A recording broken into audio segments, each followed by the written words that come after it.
Hey, how's it going? The recent riots across the Middle East in many Muslim countries has taken a lot of people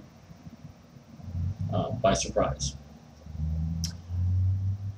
both in the fact of the level of violence and the fact that a U.S. diplomat was killed, which is,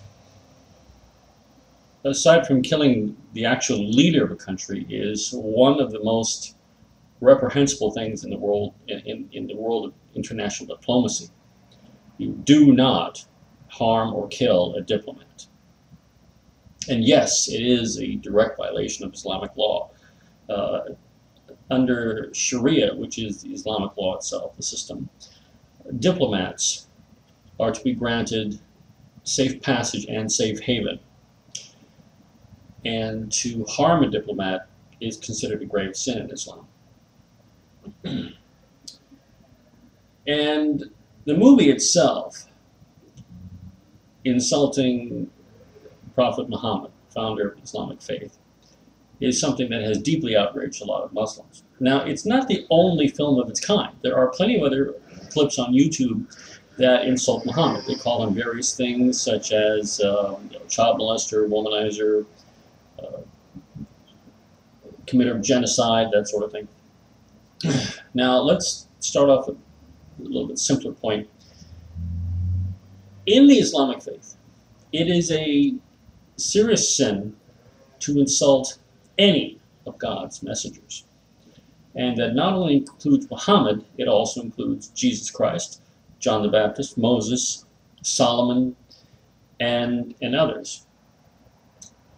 To insult any one of them is considered a grave sin. And of course, Muslims take most seriously the insult against Muhammad, even though Muhammad himself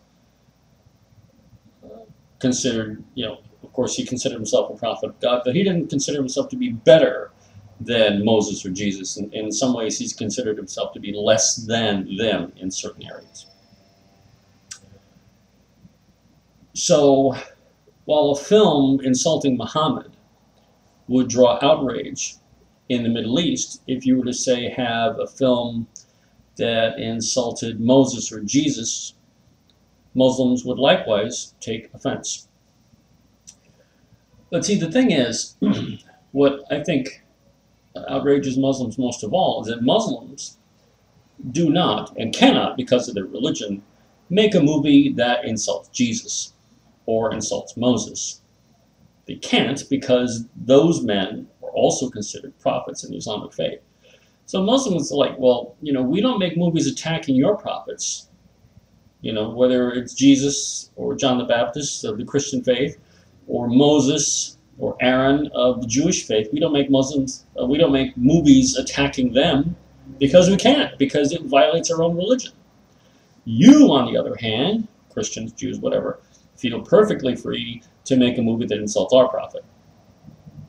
Now, a movie such as Innocence of Muslims, of course, could never see the inside of a motion picture theater in the Islamic world.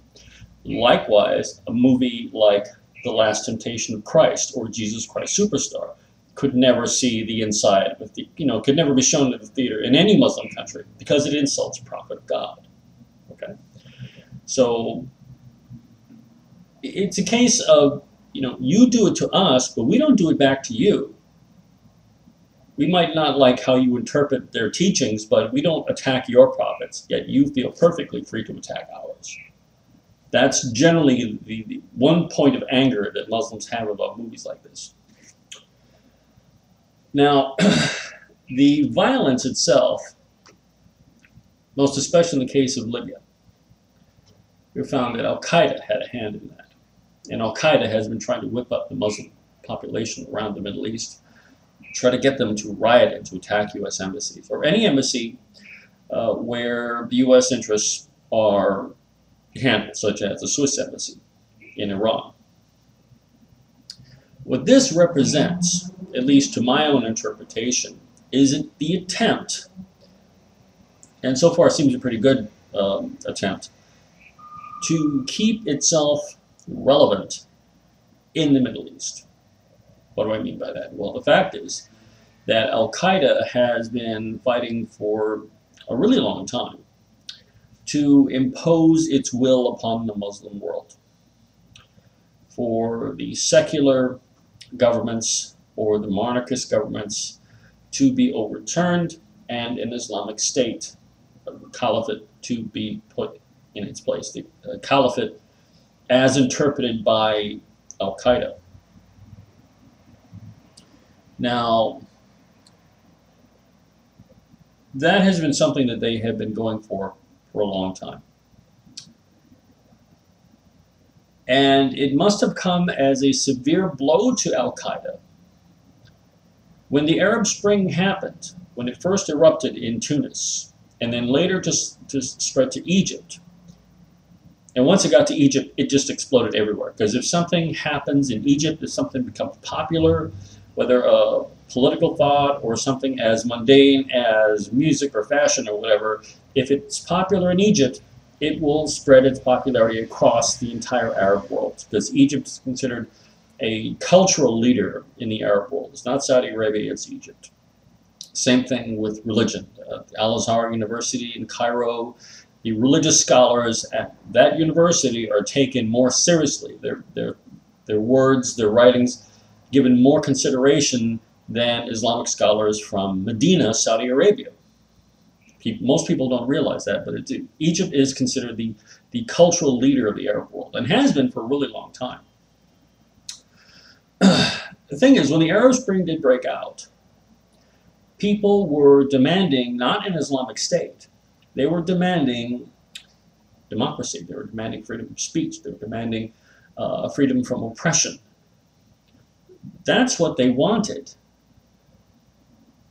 They were holding up signs, but they were not waving Al-Qaeda's flag. They were not holding up signs, pictures of Osama bin Laden or any of the other leaders of Al-Qaeda. Al-Qaeda was an afterthought. The only people who were really talking about Al-Qaeda were people in the West who were afraid that Al-Qaeda would somehow try to co-opt the Arab Spring. And Al-Qaeda's leadership, and whatever rank and file they have, when they saw the news clips of the Arab Spring breaking out in Tunis, Egypt, Sudan, Libya, Syria, Jordan, Lebanon, the West Bank, Bahrain, Saudi Arabia, they must have been wondering, we've been fighting all these years.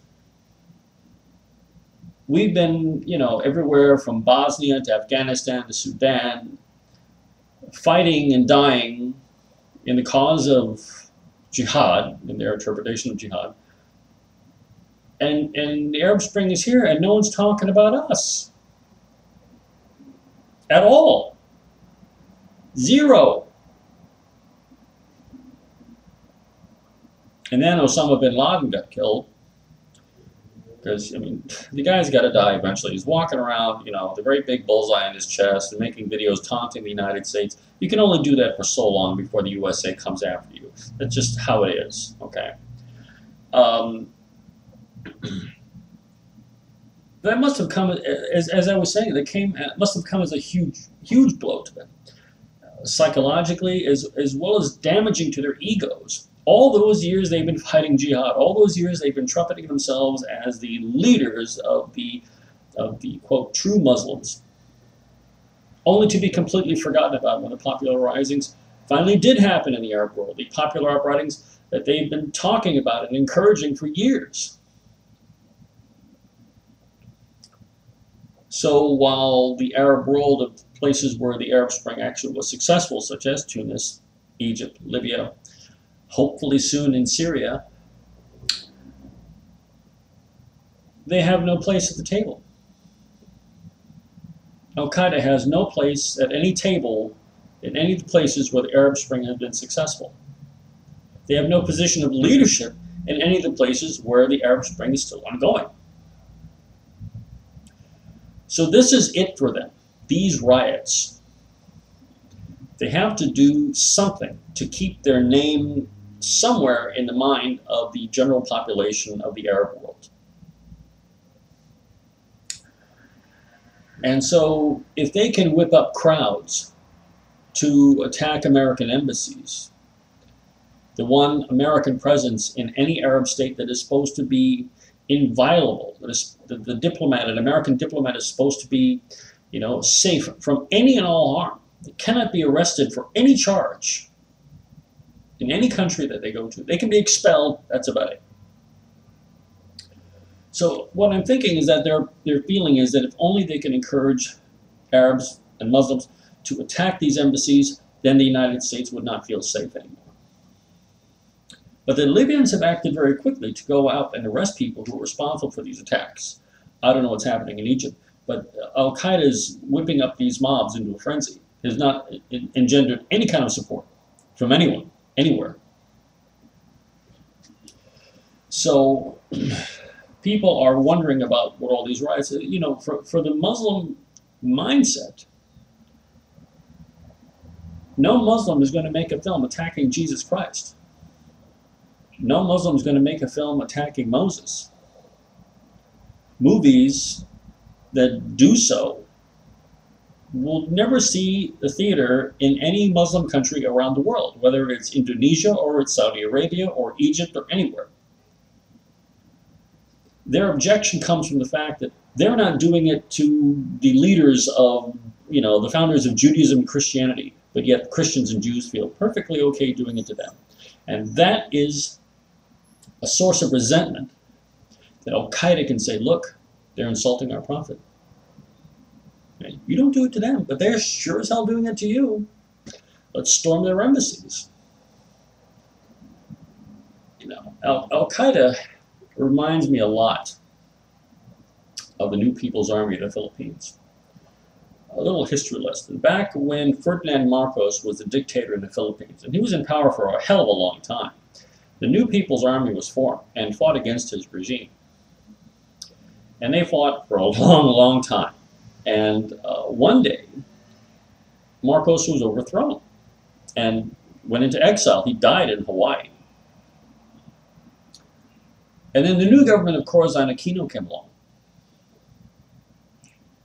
And the NPA had been fighting specifically against Marcos for years. Corazon Aquino said, Marcos is now gone. I will offer you amnesty if only you will stop fighting. Well, some of the NPA rank and file certainly, were willing to put their arms down. The NPA didn't agree to the armistice. At least not at first. I don't know what happened later. I haven't heard much about them in the news since then. But they did not right away accept the deal.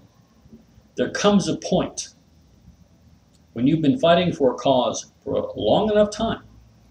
You've been up in the mountains or in the jungle or in the desert, eating lizards and, starving half the time, you're short of water, you've watched your friends die, you've nearly been killed yourself, maybe you've been hurt, maybe you've been injured.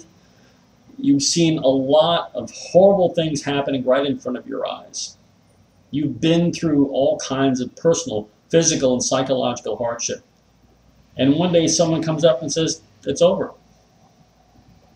You can either accept that it's over and you made all those sacrifices for nothing, or you can just keep fighting until you finally win. Even though the people you're fighting against are gone now. That's Al-Qaeda. And it's rather pathetic when you consider